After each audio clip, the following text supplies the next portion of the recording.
बिस्मिल्लाहिर्रहमानिर्रहीम। अस्सलाम वालेकुम। फ़िज़िक्स 10 क्लास लेक्चर नंबर 9 में आज का हमारा प्रॉब्लम है 6, यानी कि प्रॉब्लम नंबर 6 को हम लोग सोल्व करेंगे। वो कहता है इसमें कि ए wooden bar vibrating into the water surface in A ripple tank, यानी कि एक लकड़ी का बना हुआ वो राख जो है वो वाइब्रेट करता है पानी की सतह के ऊपर रिपल टैंक में, जिसकी फ्रीक्वेंसी 12 हर्ट्ज़ है। यानी गिवन डाटा में हम लोग लिख लेंगे कि इसकी फ्रीक्वेंसी 12 हर्ट्ज़ है। ठीक है। वो कह रहा है कि the resulting wave has a wavelength, यानी कि नतीजे में जो वेव पैदा हुई है उसकी वेवलेंथ कितनी है, 3 सेंटीमीटर। तो वेवलेंथ जो है वो 3 सेंटीमीटर थी। हम लोगों ने इसको मीटर में कन्वर्ट करना है, तो 100 पे डिवाइड कर देंगे तो 0.03 मीटर आ जाएगी। ठीक है। इसमें वो कह रहा है what is the speed of the wave, के वेव की स्पीड मालूम करें। तो v इज़ इक्वल टू सवालिया निशान, तो फार्मूला हम लोग वही यूज़ करेंगे, relation between velocity frequency and wavelength वाला। ठीक है। v is equal to F lambda, v हम लोगों ने मालूम करना है, f हमारे पास था 12 और लैम्डा की वैल्यू थी 0.03 मीटर। तो 12 को 0.03 के साथ मल्टीप्लाई किया तो हमारे पास स्पीड वेलोसिटी आ जाएगी 0.36 मीटर पर सेकंड। तो ये था हमारे पास प्रॉब्लम नंबर 6। अब हम लोग जो है वो प्रॉब्लम नंबर 7 को सॉल्व करेंगे कि a transverse waves produced on a spring, यानी कि एक ट्रांसफ़र वेव जो है वो पैदा होती हैं स्प्रिंग के अंदर, जिसकी फ्रीक्वेंसी जो है वो 190 हर्ट्ज़ है। ठीक है। तो फ्रीक्वेंसी 190 हर्ट्ज़ हो गई। Travel along the length is 90 metre, जो 90 मीटर का डिस्टेंस जो है वो कवर करती हैं 0.5 सेकंड में। टाइम उनको 0.5 सेकंड लगता है। तो वो कह रहा है कि इसका टाइम पीरियड भी मालूम करें, वेलोसिटी भी मालूम करें और वेवलेंथ भी मालूम करें। जैसा कि हम लोग जानते हैं कि टाइम पीरियड और फ्रीक्वेंसी के दरमियान में जो रिलेशन है कि टाइम पीरियड जो है वो उलट होता है फ्रीक्वेंसी के, और फ्रीक्वेंसी जो है वो इन्वर्स होती है टाइम पीरियड का। तो t is equal to 1/f, f की वैल्यू हमारे पास थी 190 हर्ट्ज़, तो t इज़ इक्वल टू 1/190, तो हमारे पास आ जाएगा which is equal to 0.01 second. तो ये था time period of transverse wave produced on a spring. उसके बाद जो है वो हम लोगों ने वेलोसिटी मालूम करनी है, तो यूनिट टाइम में तय करदा फासले को हम लोग डिस्प्लेसमेंट को हम लोग जो है वो वेलोसिटी कहते हैं। तो d मेरे पास था 90 मीटर। ठीक है। टाइम मेरे पास था 0.5 सेकेंड, तो 90 को 0.5 के साथ डिवाइड किया तो मेरे पास आ गया 180 मीटर पर सेकेंड। उसके बाद नेक्स्ट जो है वो कह रहा है कि आप लोग वेवलेंथ मालूम कर लें, तो वही रिलेशन हम लोग लगाते हैं वेलोसिटी फ्रीक्वेंसी और वेवलेंथ वाला। ठीक है। v is equal to F lambda, lambda मालूम करना है तो f को v के बटे में ले आएंगे, तो lambda is equal to v/f हो जाएगा। v हमारे पास है 180 और f हमारे पास है 190, तो इसको डिवाइड किया तो 0.95 मीटर, तो लैम्डा इज़ इक्वल टू हो जाएगा 0.95 मीटर। तो ये था हमारे पास प्रॉब्लम नंबर 7। अब हम लोग जो है प्रॉब्लम नंबर 8 की तरफ चलते हैं। प्रॉब्लम नंबर 8 में वो कह रहा है कि water waves in A shallow dish, यानी कि शैलो डिश के अंदर जो पानी की वेव्स पैदा हुई और 6 सेंटीमीटर लॉन्ग, यानी कि 6 सेंटीमीटर तक लॉन्ग है। यानी कि इसकी जो वेवलेंथ हो जाएगी वो जो हमारे पास इसकी वेवलेंथ हो जाएगी वो 6 सेंटीमीटर। तो हम लोगों ने मीटर में डिवाइड करना है, तो कन्वर्ट करना है, तो 6 सेंटीमीटर हो जाएगा 0.06 मीटर, यानी कि 100 के ऊपर डिवाइड कर दिया। At one point of the water moves up and down, यानी कि एक नुक्ते के ऊपर जो है वो पानी ऊपर नीचे हरकत करेगा at a rate of 4.8 oscillation per second, यानी कि number of oscillation per second हमारे पास फ्रीक्वेंसी हो जाती है जो कि 4.8 हर्ट्ज़ है, यानी कि f is equal to 4.8 hertz.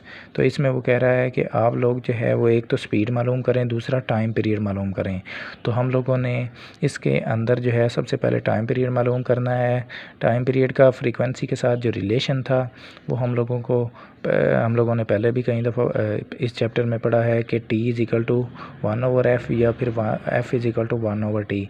तो इसमें हमें टाइम पीरियड चाहिए, तो टाइम पीरियड एक साइड पे ले लेंगे और 1/f दूसरी साइड पे लिख लेंगे। तो हमारे पास f की वैल्यू दी हुई है 4.8 हर्ट्ज़, तो 1/4.8 तो हमारे पास विच इज़ इक्वल टू आ जाएगा 0.21 सेकेंड।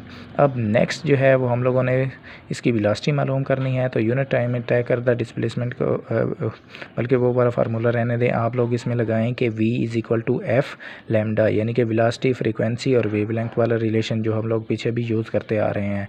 तो f हमारे पास है 4.8, लैम्डा हमें दिया हुआ है 0.06, 4.8 मल्टीप्लाई बाय 0.06, तो ये हमारे पास आ जाएगा 0.29 मीटर पर सेकेंड। ठीक है। तो ये थी हमारे पास वेलोसिटी। ठीक है। वाटर वेव्स की जो शैलो डिश के अंदर 6 सेंटीमीटर लॉन्ग तक जो है वो प्रोड्यूस हुई। तो ये हमारे पास था प्रॉब्लम नंबर 8। अब हम लोग जो है वो प्रॉब्लम नंबर 9 जो है वो सॉल्व करेंगे। प्रॉब्लम नंबर 9 की स्टेटमेंट कुछ यूँ लिखी हुई है कि at one end of a ripple tank का एक सिरा 80 सेंटीमीटर अक्रॉस ए 5 हर्ट्ज़ की फ्रीक्वेंसी एनसी, यानी कि लेंथ जो थी ना टैंक की वो थी, यानी कि डिस्टेंस उसका 80 सेंटीमीटर। तो 80 सेंटीमीटर को हम लोगों ने मीटर में तब्दील किया तो 0.8 मीटर आ जाएगा। फ्रीक्वेंसी उसकी 5 हर्ट्ज़, तो मैंने यहाँ पे लिख दिया 5 हर्ट्ज़। वाइब्रेटर की मदद से जो प्रोड्यूस हुई वाटर वेव्स, उस वेवलेंथ जिसकी वेवलेंथ जो है वो 40 मिलीमीटर है, यानी कि वेवलेंथ कितनी है 40 मिलीमीटर।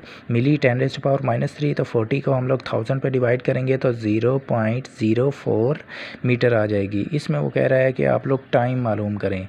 तो हम लोगों के पास टाइम वाला रिलेशन जो है वो हम लोगों ने इस चैप्टर में पढ़ा था कि यूनिट टाइम में तय करदा डिस्प्लेसमेंट को यूनिट टाइम में तय करदा डिस्प्लेसमेंट यानी कि डिस्टेंस को हम लोग वेलोसिटी कहते हैं।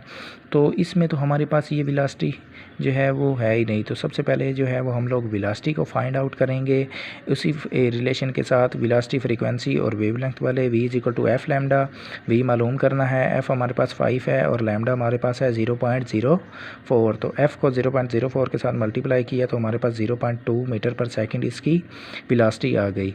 अब हम लोगों ने वही पहले वाले इक्वेशन को यूज़ कर लेना है, v = d/t। तो t हम लोगों ने फाइंड आउट करना है, एक साइड पे ले लेंगे और v को d के बटे में ले आएंगे। तो t = d/v। d हमारे पास 0.8 था, v मेरे पास था 0.2। तो इसको जब इसके ऊपर डिवाइड किया तो टाइम पे हमारे पास आ गया 4 सेकंड, यानी कि उस जो वाटर वेव्स प्रोड्यूस हुई तो 5 हर्ट्ज़ की फ्रीक्वेंसी जो इस वाइब्रेटर की मदद से हुई 80 सेंटीमीटर अक्रॉस लॉन्ग थी, जिसकी वेवलेंथ 40 मिलीमीटर थी। उसका जो टाइम आया है वो है 4 सेकंड। अब हम लोग जो है वो प्रॉब्लम नंबर 10 की तरफ चलते हैं।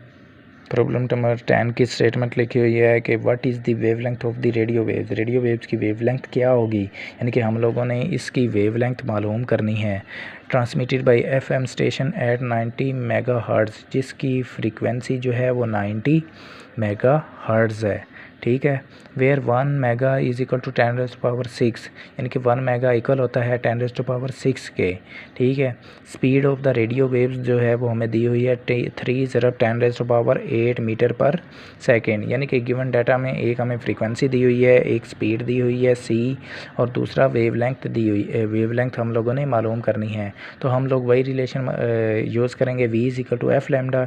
चूँकि इसमें वेव्स की जो स्पीड उसने दी हुई है वो हमारे पास c है, तो c = f लैम्डा कर लेंगे v की जगह पे।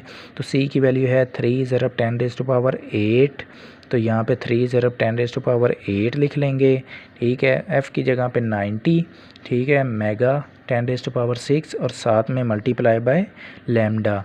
तो लैम्डा को एक साइड पे रहने देंगे और 90 को इसके बटे में ले आएंगे, ज़रा 10⁻⁶ को भी। तो लैम्डा = हो जाएगा 3 × 10⁸ ओवर 90 × 10⁻⁶। तो ये कैलकुलेट करने के बाद हमारे पास जो आंसर आ गया वो था लैम्डा = 3.33 मीटर। तो ये था हमारा आज का लास्ट वाला न्यूमेरिकल। उम्मीद करता हूँ कि आपको जो है वो इन न्यूमेरिकल की समझ आई होगी। शुक्रिया।